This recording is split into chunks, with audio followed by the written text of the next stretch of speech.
Hello and welcome to the first installment of Avenicast. Here with me today is Shradha Prakash. Shradha is the VP of Future of Work and Org Design at Prudential. Thank you for joining me, Shradha. Thank you for having me over, Scott. Thank you. Always great to catch up with you.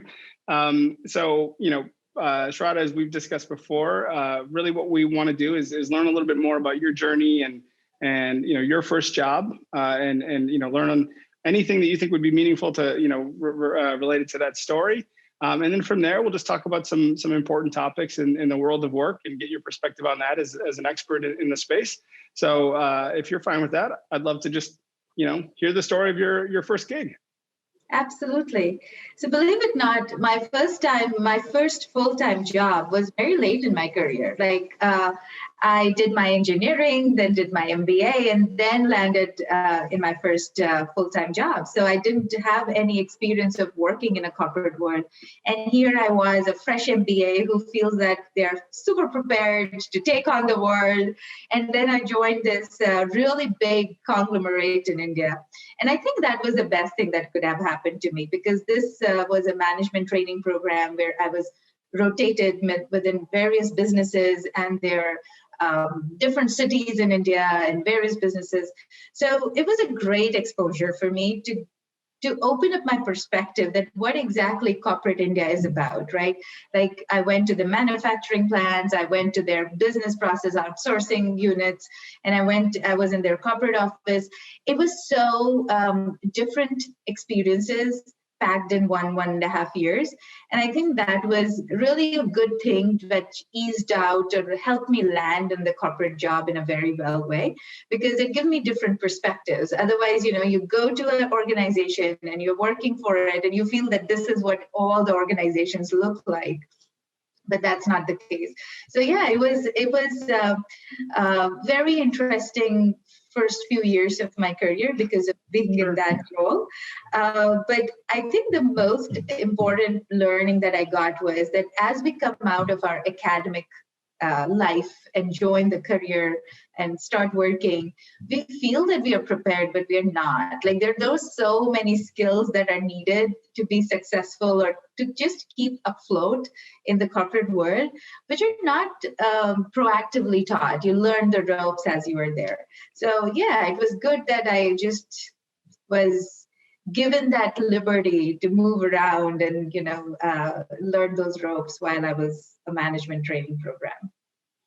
No, I think that's really good perspective, because I think I would agree that so many people come out of school or whatever their program is, and they have a lot of ideas and energy and excitement, but there's so much value. And I think you and I have talked about this in the past. There's so much value in what you can learn just through trying to understand the different elements of the business and the people in those elements. So you mentioned you got to go visit the different parts and the different, the setups and everything. Was there anything that really surprised you or that stands out as like a memory that you learned something from maybe an unexpected source, or, you were surprised by just the way something worked, as you went through that process? I think what surprised me was the difference, the spectrum in which the corporations work, right? So when I went to the manufacturing plant, it was so set in its processes because of the right reasons, Sure. right? It has to be done in a certain way. It is the timelines are you talk in years, you talk in several, you talk in really big machineries, which take time to even generate the first producers and all that.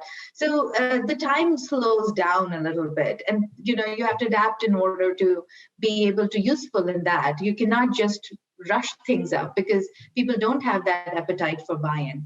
And then 3 months down the road, I actually went to their BPO unit, which is the KPO, BPO back office kind of a unit that they owned. Things happened in days. Right? Like their attrition Sure. was off the charts. And those were the time of when the BPO industry was very, very booming in India. So there was a lot of back office work that was happening. And it was a total different order of ball game. Like there, things were happening on a weekly basis. If you're not done it, then you don't have to do it because it's obsolete already. Like you have to do something else. And the kind of talent that we had in a manufacturing unit was very different from the kind of talent that we appreciated for those kind of new age organizations. And so I think that was the biggest eye-opening for me, that there's such a wide spectrum of the work that needs to be done, but based on the industry that we are in, based on the kind of people that we are in. And so I think that made me have that appreciation, that think about what kind of work that we are doing. It's not the pace always, the fast pace is not always the right pace. It's not that short term is not always the right lens, it's always a balance, and it's always in the context that we need to play. And we need to appreciate that. We need to appreciate that in the industry that we are in the work, the kind of work that we are doing. And I think I was very fortunate to be able to be led by leaders early on in my career. So I left this conglomerate and joined another very big IT firm in India. It's one of the largest IT firms. And I think my grounding and my foundation started happening there as when I started my second job.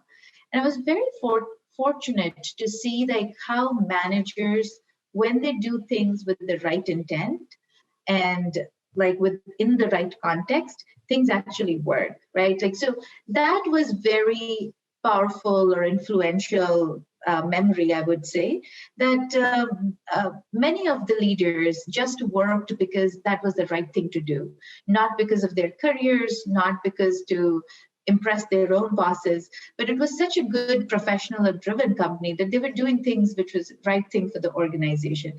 And I think that informed the ethos and the ethics that I always follow them, because it helped me early on. No, that makes sense. And it almost sounds like what you're saying is there was almost like mission alignment, right? There was alignment Right. to the cause, the purpose, and it was about the team, and it was about the effort and the journey that you're on together, as opposed to, just individual gains. Exactly. So, being that we have kind of fast forwarded or accelerated into this world where a lot of us are working remote and teams are spread out in different places, when you think about the importance of that connectivity to that mission and aligning on that, do you think that there's been anything that we've lost in that process as you're kind of looking at the way things have evolved? Because I think being in person and being working long hours, shoulder to shoulder with people, there's almost like a camaraderie that you're building and a trust. Has that been a challenge? Has that been something that you think is, as you're looking at sort of the future of work? I think we were always predicting that we would move to more of a flexible remote workforce. But from what you've seen, how's that being addressed? How's that being handled? That's a fantastic question. Scott. I would say that the challenge of alignment to a vision and a common war cry is always a challenge, right? That's never that is something so important and such a driver for all the organizational work and all the organizational success. That no questions asked. That has always been a challenge. That how do we rally people behind that? It has amplified because now we need to use digital and more different sources in order to rally people. Excuse me. Previously, we are all there in the same place. You can role model it very easily. You can just visually and emotionally connect people because we are all at the same place together. It was, quote unquote, I would say easier. It was never easy, but it was easier then.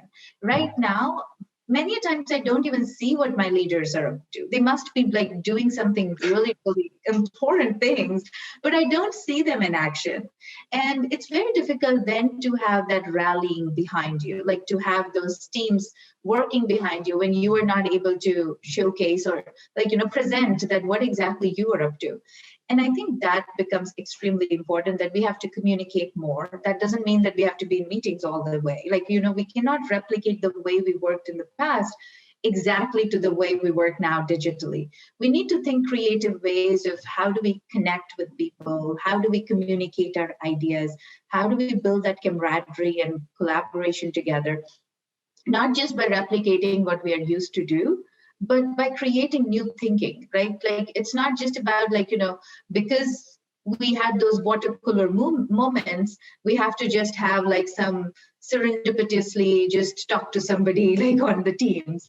It has to be a very more structured way, that how do we just come together and do a project together perhaps, and Right. cross-functionally, like reach out to people cross-functionally. So we have to find those ways to connect. And that is definitely a challenge, because we are not wired like that. We have been wired to be more connected in person. And we have to unlearn and learn new ways of connections, new ways of leading. And that is a challenge. I think the challenge is not whether we should do or what we should do. That I think everybody is aligned. The challenge is that how do we do this now in a more hybrid world? And I think we will learn our ways. We will have to see what works, what doesn't. Because another point I would say here is that we know that fully remote during pandemic was difficult, because we had our work, we had our family, we had our kids, like we have dogs, so many things to take care of. But now we know that maybe fully remote in a normal work would be very different, because our kids will go to school, and there will be things which we would not have been doing. We can do that. So that context will also be very different. So let's not just think about that, okay, this is what was difficult during pandemic, it will continue to be difficult, because context will change. And I think that is what the leaders have to think about, is that we cannot be on the 2 points of the spectrum, like, before pandemic and after pandemic. It's just like, it's more hybrid. I think that's a really good point. I also, you made a point about kind of modeling behavior, and it's something I hadn't really thought about before, but I was thinking back to earlier in my career. I had someone that told me once to kind of observe our CEO, and to watch, how he interacted with people and the way he moved, and even the way he would sit in a meeting, it sounds crazy, but like, I remember learning and kind of observing just the way that he carried himself, and the way that he interacted, and the way that people always kind of had their eyes on him.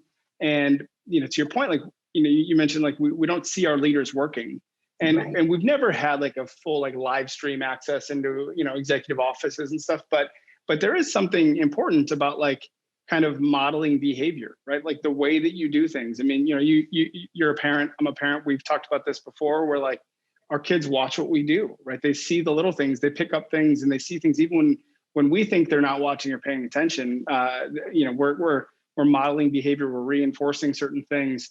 I remember, this is a weird thing, but I remember the way our CEO walked. He just walked so fast and with so much like, happiness and intent, that I just like, he almost like bounced or glided. It was like he was a gazelle. And it was intriguing to me, because it spoke to me of like the kind of energy you need to do a role like that, and how much has to just be sort of like flowing through your body at any moment. And I think, to your point, we need to find different ways to model that and to demonstrate that without being inauthentic, right? Because that's the other thing. It's so easy. We've got ring lights, and there's cameras, and it's so easy to like kind of overproduce things. But those one-off kind of spontaneous opportunities, I think that's really important. I think that's something that we're absolutely, we need to find ways to overcome. So exactly. And when people can actually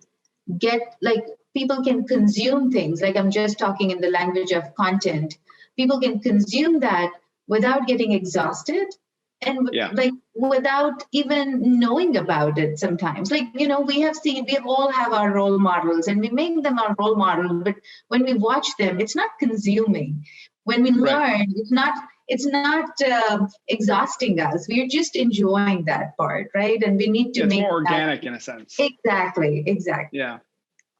No, I think that makes total sense. And so let me ask you, just thinking back again to where you started. I mean, you had a background in engineering, educated in engineering, then went and got your MBA. I mean, how much can a non superhuman person relate to your story, right? I mean, because to many people it may sound like, well, that's what everybody tells their children to go do, right? Like, go become great at math and science and go pursue engineering and then go and learn everything about business and then come out and you're going to be like this like unicorn of a job candidate.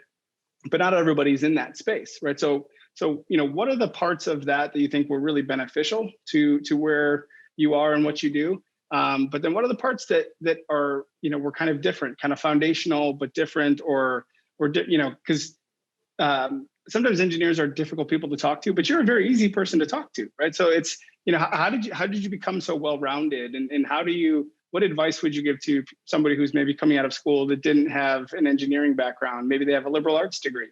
How would you what would you recommend to them? It's a fantastic question. Fantastic.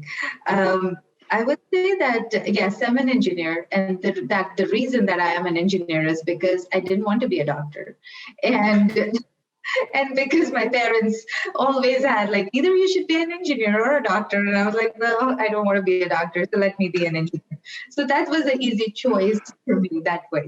But I think the learning that I've had is that be authentic, right? Be authentic to what you want to do. And even if you have made a choice, think about it. So, two things I would say. One, sometimes we make a choice because there is a social pressure. Those are the only choices we have, and there is not much that we can do at that moment. Once we've made the choice, own that choice and be authentic about it. I mean, I became a computer science engineer because that was the best degree that one could have had at that time, because that was the right thing to do. Sure. But I was like, okay, I am not enjoying it. So be authentic about it. You really don't have to live it all your life. And I was like, I need to start exploring now why I'm not enjoying it so much, and what can I do extra or different to enjoy it better. So that's the first. The second is that come what may, when you make a choice and it's a good choice, if it's a good choice, it's not a risky choice, think about it as a foundation that you've created for yourself. So being an engineer, even though I didn't like it so much, it wasn't too bad because it gave me a good foundation to start my career. And that's exactly what I started to become more confident about. That okay, if not anything, I'll figure it out. I'll still be a bad computer science engineer, right? So it's not a. So look at the glass half full and see that what can you do. And that is a perspective that I got as I started to more get exposed to other things. Liberal arts is amazing, right? It's not that only because because the world has created a hierarchy about this is better and this is not so better. That doesn't mean anything, right? It is all about that where your passion is. And I know passion is a very overrated word, so I don't want to use it more. I would just say, where do you feel that you enjoy doing something, right? We all do work because we want to create value. And that value could be in terms of money, in terms of making a difference in the organizations or in the society. So wherever you feel that you're adding value, I think continue to do that more. And it's amazing how much can we create that snowball effect for ourselves. So I would say that if you would ask me during my engineering time, I would be like, well, this is not the right thing that you should be doing. And yeah, it's only good on paper. It's not the good thing that I want to do. But don't use that as the end. Use that as a means to get to a different thing and continue to explore. And the final thing I would say is that being a lifelong learner is very important, because you can't be that, okay, now I'm an engineer, I'm stamped as an engineer, I cannot do anything else. You use that engineering degree to extract the skills that are useful for you, right? So yes, I'm an engineer. I do have skills around Excel, and I can understand codes, and I can understand some technology well, and all those things. I've just used that to apply it into my human resources background now, and that gives me a unique perspective. So use that experience as a way to gather skills, not gather certificates or not gather anything or any constraints with it. Use that as skills. So that's what I would say, that what I've learned is that whatever experience we do, it just helps us build better skills for us. Don't think about your years that you have spent working as experiences. Think about what are the new skills that I've created. And it will be very different. You'll get a very different idea about yourself. Like if I've worked 10 years in the same role, I've just created those few set of skills. But if I've worked 10 years in different roles, I've created different set of skills. And now I'm more like sharpened and more holistic. So that's what I would say. I don't know if that made sense, but no, that made a ton of sense, and I agree with your perspective on that, because I think part of what you're saying is you need to be willing to do things that feel right for you, where you kind of come alive and what really gets you excited. But also you need to understand that some of being successful is figuring out what will get you into the room, right? Or get you onto the, onto the Zoom maybe. But thinking about so from your perspective, you have a unique vantage point, being what your background being what it is. And now that you're in a space that not a lot of people with a computer science engineering background are in the HR space, right? But you did something and kind of went out of your comfort zone to a certain degree, to continue to expand and learn and grow. And I think that's a big lesson for a lot of people is not to think of education as something that's terminal, right? You don't go and you get a degree and now you're just done. You're done learning and now you've learned everything you need to learn. Really, that's just sort of setting a basic foundation of what you can go do next, and then the next skill is going to add to that, to that mix, right? Absolutely. Because my story is a little bit different, where I was a liberal arts background, but then went into more of a STEM program in graduate school. But I kind of realized the same things, where there are parts of each of those things that I enjoyed and that I liked, but it was about how I could pull all of those things together. I mean, I don't write code. I haven't built a predictive model in a while, but it's having that knowledge and having that skill set that I use in different ways and use that part of my brain in different ways every day, right? That is so true. That is so true. Like it's well known that Steve Jobs was able to create beautiful iPhones because he had calligraphy as his passion, right? Yeah. So I mean, you never know like what skill that you've picked at what part of your life will help you so much later. And being able to learn and being able to apply that continuously in your life is so important. So yeah, I mean, the other thing that I would think that I kind of gleaned from what you said was, and just from having previous conversations with you, is that I would guess that throughout your career, people have tried to define you as this thing or that thing, or put you in this box or keep you there.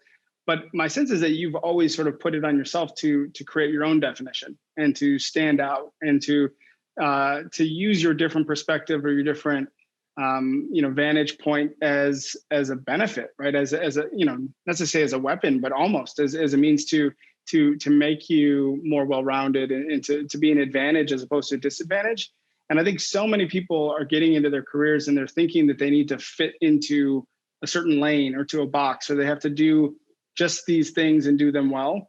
But to truly differentiate, you need to be able to do things well, yes. But I mean, I would guess that you've also had to make some decisions and kind of bet on yourself. You've had to trust that you are willing to kind of be defined by Shradha's definition as opposed to somebody else's. I mean, is that a fair statement? That is absolutely fair. That's absolutely fair. Like, even when I started to apply for MBA programs, I wanted to go into specifically for HR MBA programs like human resources and people centric. And I was being told that, you are a good student, you've had good grades, like why HR? It's not like that sexy. And so you should go for, say, finance or marketing. And I was like, but I don't I just don't want to. And so, people try to, and for right reasons, like, they just are associating the stereotypes and they're just trying to say that, no, that's where the good students go to. And maybe if you go to HR, people will see you a little differently. And even when I came in HR, I was very more drawn into not having a generalist track of getting into the HRBP. And that's a very successful track, like, rising up to the career and become a CHRO. And I was like, that doesn't excite me. Like I think I want to explore more. And I landed in org design. And that's when also, like, I'm actually thinking and talking other way around, that even if you want to fit in that someplace, right, because you feel that is your groove, people say that explore other things, because don't get committed to that part, because maybe it's scary or maybe it's risky. So I was like, I want to just be an expert in org design. And they were like, oh my gosh, that is such a niche area. Your career will be limited. Are you sure that you want to do that? And so there will always be voices inside your head and outside your head. I think what is more important is to have few voices that you rely on in your life. And that's why mentors and friends, like, who are really your true sense, strong pillars of support, those kind of friends and mentors are so important, because then they become your sounding board. And there will always be so many advices, so many doubts that will come out in our own minds and from others, that it's good sometimes, because it helps us pressure test our choices. But then have really good, strong network in your mentors, in your friends, in your family, who can just be the sounding board that you require, and who are able to just help you go the way you feel the success should be for you, right? So I would like, I have a really, really strong partnership with my husband, like, who has been my very, very strong support. My parents were always like, do whatever, like, just do right things, but do whatever. So, that has been success. And mentors in industry have been amazing. Like, even today, when I make a career choice, I have at least 5 to 7 people that I can talk to and run through them. And that's very important. So I think there will always be advices and self-doubts, but have that strong network to fall back on, because there's never a right answer, right? It's the answer that resonates most with yourself. So have that. Yeah, I think, no, and I think that makes sense. And I think that there's some parallel into the point around mission alignment previously, right? It's I think if you surround yourself with people that are providing you insight into what's best for you, and they have a similar mission of trying to find what's best for you, as opposed to just trying to generalize and trying to give you just sort of general advice. There's a lot of people in this world that will give you a lot of advice, right? I mean, there's no shortage of that, and a lot of people that will weigh in, but it's the people that will be there with you even if you make the wrong choice. Exactly. But I also think, and you didn't say this exactly, but part of what I'm hearing you say is that the choices that we make aren't necessarily binary, right? Like, it doesn't have to be your right choice, wrong choice. You make a choice and you find things in every experience and everything you're doing that you can learn from, right? And you draw from those experiences, whether they be, in an office, outside of office, in a classroom, outside of a classroom, you find things to draw from that sort of contribute to the mosaic that becomes your career, right? And into who you are as a person. One of the things that we talk to recent grads or college students about a lot is this idea of authenticity and this idea of kind of being who you are. Can you speak to, I notice a lot when we're talking to, to certain individuals that they seem to have almost two personas, right? There's like the work version of themselves, and there's like the outside of work version of themselves. To me, that sounds exhausting, and it sounds really difficult to uphold. And it also just sounds like you might have those two people going in two separate directions. I mean, do you feel like you have like different personas for different, areas or areas of your life, or are you kind of the same person all the time? Oh my gosh, I'm the same person all the time, all the time. It's very difficult for me to separate out me as a mom, as a wife, as a friend, than a person who's at work, because I'm a friend at work, right? Like, I'm a similar person at work. It's very, very difficult. And I think if I'm not authentic, I don't feel 100%. So to your point, it's very exhausting. And there have been times when I've been advised actually to not be my usual self, because there are times when you've been advised that you have to portray yourself in a different way, or you have to show or not show some facets of your life. Mm-hmm. And so I have been there. And I've tried to do that, say for an internship or something. And I'm like, no, I failed miserably because I'm not my usual self. And it's a good learning experience that at least I am not that person who can have it two facets. There are people who feel okay with it and who are able to, who are more comfortable that ways. But I'm kind of a person who just continues. Authenticity is one of my key value system. Like, I try to be as authentic as possible. And I try to surround myself with people who are authentic because they can give me a good advice and also kick my butt when it's needed. So I feel that is extremely important for me. So it's exhausting in my point of view. Yeah. I hear you. I completely agree. I think it's I don't know how people and I think there are people, to your point, that can do that for a period of time, but I think it always blows up at some point. I think you can't really maintain that. You brought up an interesting point around other people externally sort of wanting you to fit into a mold, or to do this or to not do this. I think your perspective, coming from someone who started their career in India, who now is in the East Coast of the U.S. Can you talk a little bit about just some of the challenges that you face in terms of the way people positioned you, or the box that they put you in, or being a woman in the IT computer science world is also kind of a rare find. What are some of the things that you've learned, or some of the advice you would give to young women seeking to do the same thing, or men or women, right, looking to do some of the same things, and how to weather some of that? Because I think society's advanced considerably more recently, and I think there's more of an emphasis and there's more of a focus on things like inclusivity, but we still have so far to go and so much work to do. And we both know that this stuff still happens, right? And so, if you were to be speaking to someone that's going through some of what I'm sure you've probably gone through, I mean, what advice would you give? How would you tell them to kind of get through it? It's a very, I would say, leading question, because my first advice would be that be authentic, right? Because that has helped me survive. There's so many nuances that we can't even talk about around inclusivity, right? Like, there are some things that we are that are very much on the face that we see every day, and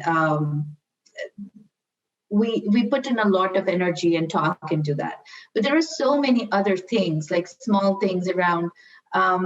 Sometimes it's about immigration laws that does not help you be as inclusive as you can be as an organization or as a company.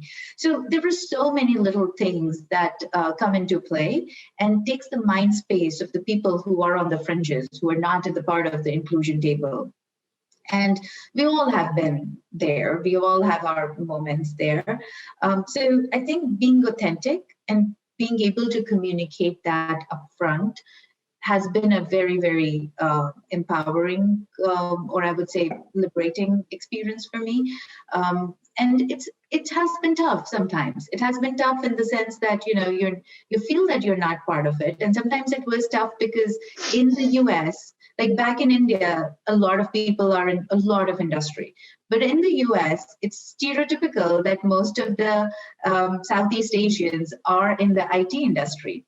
And so they're like, oh, you're a computer science person. Why don't you progress your career in that rather than going into HR, right? Because HR is a difficult career to crack it's not a typical, I don't fit into that mold. And so it has always been that authenticity that, no, I've been there, done that. You have to really put in a little bit more extra effort than your counterparts would, and don't feel bad about it. Like, sometimes people feel wearing down that, oh my gosh, I seem to see that others are maybe putting in their 70% extra or 70% effort, and I'm putting in 120, and then I'm getting it. I mean, sometimes you have to just accept it and move on, right? And just say that, yeah, I just need to put in a little bit more extra effort, but that's okay. I mean, I want to just continue to do and achieve the goals that I've set up for myself, and I'll continue to move on. And other thing which I would say is that everybody will have their own story. Everybody will have those kind of moments where you have to stay strong, stand tall. But the most important that I have felt is pass on the kindness, right? Like, you can never give back because there's so many people who will stand behind you and help you get to the place where you would be. Network effect is extremely important. So when I came into the US, I would still lean back to my network in India, as well as the new network that I created in the US. And that's very powerful. But it's very difficult to pass back or pay back the kindness that a VP of some firm gave it to me, or a CEO of some firm gave. I can only pass it on, to the next generation, to the people who need it more. So I think that is also extremely important, that, keep passing along the kindness so that world becomes a better place for us. And we just continue to be standing up for each other. Very, very well said. And thank you for your willingness to continue to pass on that kindness. I think you've done a remarkable job of that. And we really appreciate you offering your expertise and your wisdom. And this has been great. So thank you so much for joining me today. Thank you, Scott. It has been a pleasure, as always. Sounds good. And have a great rest of your day. Thanks. As well. Bye.